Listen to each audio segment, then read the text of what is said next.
નમસ્કાર, હું છું આપની સાથે કિશન તિવારી. આપ જોઈ રહ્યા છો ઇન્ડિયા ન્યૂઝ ગુજરાતનો ખાસ કાર્યક્રમ આપણું ગુજરાત. સમાચારોની શરૂઆત કરીએ આપણે રાજકોટથી.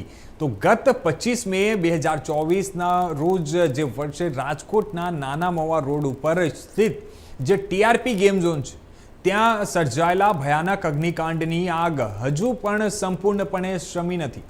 આ ગોઝારી ઘટનામાં 27 જે નિર્દોષ લોકોએ જીવ ગુમાવ્યા હતા. ત્યારે અગ્નિકાંડ જેવી ગોઝારી ઘટનાની પ્રથમ વર્ષી નજીક આવતા પીડિતોને ન્યાય અપાવવા માટે રાજકોટ કોંગ્રેસે ફરી એકવાર આંદોલનનું સશસ્ત્ર ઉગમ્યું છે. અને જેમાં જણાવી દઈએ કે ગઈકાલે જ કોંગ્રેસના આગેવાનો દ્વારા ત્રિકોણ બાગે મોટી સંખ્યામાં એકઠા થઈ અને વિરોધ કરવામાં આવ્યો હતો. અને ત્યારે પોલીસ દ્વારા તમામ કોંગી કાર્યકરોની અટકાયત કરાઈ હતી. ત્યારે આપણે વાત કરીએ તો આજે એટલે કે બીજા દિવસે રાજકોટ શહેર કોંગ્રેસના હોદ્દેદારો દ્વારા પોલીસ કમિશનર કચેરીએ ન્યાય આપો, પીડિતોને ન્યાય આપો તેમજ ભાજપ હાય હાય જેવા નારાઓ લગાવી વિરોધ કરવામાં આવ્યો હતો. જણાવી દઈએ કે જવાબદારોની સામે કડક પગલાં લેવા માટે આ માંગ પણ કરવામાં આવી રહી છે. મોટી માછલીઓ મગરમચ્છો નથી પકડવામાં, ફક્ત નાની માછલીઓને પકડવામાં છે. ત્યારે અત્યારે કોંગ્રેસ દ્વારા જે દ્રશ્ય જોઈ રહ્યા છે, રાજકોટ શહેર કોંગ્રેસ છે તે આક્રમક બન્યું છે. આ બાબત અત્યારે પોલીસ કમિશનરને ઉગ્ર રજૂઆત કરવામાં આવી છે. આપણી સાથે અતુલભાઈ રાજાણી છે, રાજકોટ શહેર કોંગ્રેસ પ્રમુખ. અતુલભાઈ, શું કહેશો? અત્યારે જે રીતે ટીઆરપી ગેમ ઝોન 1 વર્ષ વીત્યું છે, 28 લોકોના નિર્દોષોના મોત થયા, માત્ર અધિકારીઓને પકડ્યા, ના કે કોઈ પદાધિકારીઓ. અમારે આજ પોલીસ કમિશનરને રજૂઆત છે. અધિકારીને ટાર્ગેટ બનાવવામાં છે. આમાં ભાજપના પદાધિકારી પણ સામેલ છે, ક્યાંક ને ક્યાંક સામેલ છે. એની સામે ધરપકડ કરો, એની સામે કડક પગલાં લ્યો, એ અમારી કોંગ્રેસ પક્ષની માગણી છે. તમે શું કહેશો? વર્ષ દિવસ એનો સમય વીતવા છતાં આજની શું રજિસ્ટ્રી કેમ કામ તપાસ કરશું તો નિષ્પક્ષ તપાસ કરશો તો કાર્યવાહી ક્યારે થશે એ અમે પૂછવા આવ્યા છીએ. મહત્વનો સવાલ. વર્ષ દિવસ કેટલો સમય વીતવા છતાં પણ હજી નિષ્પક્ષ તપાસ થતી નથી કે નિષ્પક્ષ તપાસનું ખાલી બહાનું છે? નિષ્પક્ષ તપાસનું બહાનું છે અને તપાસ થતી નથી. આ બે મુદ્દા છે. કારણ કે ભાજપના જ લોકો એમાં ઇન્વોલ્વ છે. મેક્સિમમ નાના અધિકારીઓને તમે આપી દીધા, સંડોવાઈ લીધા.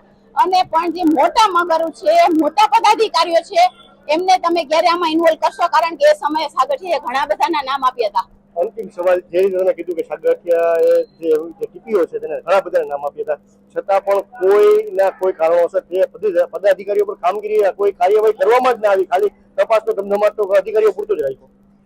ચોક્કસપણે, કારણ કે આ એક સાંકળ છે. ભ્રષ્ટાચાર કરવો હોય તો સાંકળમાં જ કરવો પડે ને. તો પદાધિકારીઓ પણ એમાં ઇન્વોલ્વ હોય, ભાજપના લોકલ નેતાઓ પણ એમાં ઇન્વોલ્વ હોય, ધારાસભ્યો પણ એમાં ઇન્વોલ્વ હોય. એટલે આ સાંકળને મેન્ટેન કરવા માટે અને પોતાના લોકોનું રક્ષણ કરવા માટે ભાજપ હંમેશા તત્પર હોય છે. જે એને બતાવ્યું છે આમાં પણ ખોટી એસઆઈટી ની રચના કરી. એસઆઈટી નો રિપોર્ટ પણ અમે માંગીએ છીએ કે એસઆઈટી નો રિપોર્ટ આપો. કોના નામ છે? ત્યાં દારૂની બોટલો હતી તો અહીંયા શું મહેફિલો ચાલતી હતી એનો પણ જવાબ આપો.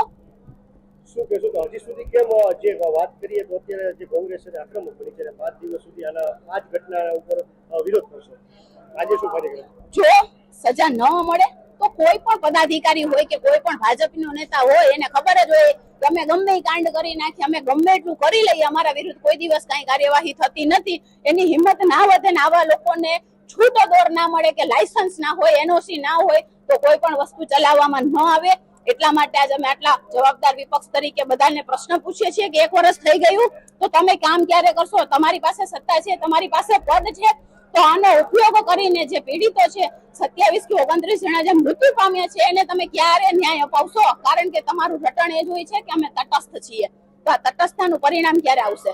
ધન્યવાદ. રાજકોટ શહેર કોંગ્રેસ ના આગેવાન જેમનું કહેવું છે કે જે રીતે ટીઆરપી અગ્નિકાંડ થયો હતો ગત 25 મેના રોજ, જેમાં 29 જેટલા લોકો છે, નિર્દોષ લોકો છે, તેના મૃત્યુ થયા હતા. તેમાં ખાલી તપાસનો ધમધમાટ નામનો જ કરવામાં આવ્યો હતો, નથી કોઈ નક્કર કાર્યવાહી. કારણ કે જે રીતે અધિકારીઓની ધરપકડ કરી જેલના હવાલે કરવા ધકેલી દેવામાં આવ્યા હતા અને કોઈ પદાધિકારી છે તેને કોઈની પૂછતાછ પણ નહોતી કરવામાં આવી. ઘણા બધા જે નામો છે તે પણ સામે આવ્યા હતા, પણ કોઈ અધિકારીઓના ખાલી નામ આવ્યા પણ ન કે કોઈ પદાધિકારીઓ. જ્યારે આ બાબતે સરકાર જાગે અને આવા જે અધિકારીઓ છે તેના ઉપર કડકમાં કડક પગલાં લે, જે પદાધિકારીઓ છે તેને જેલના સળિયા પાસે ધકેલે તેવી હાલ કોંગ્રેસ પક્ષમાં કરી.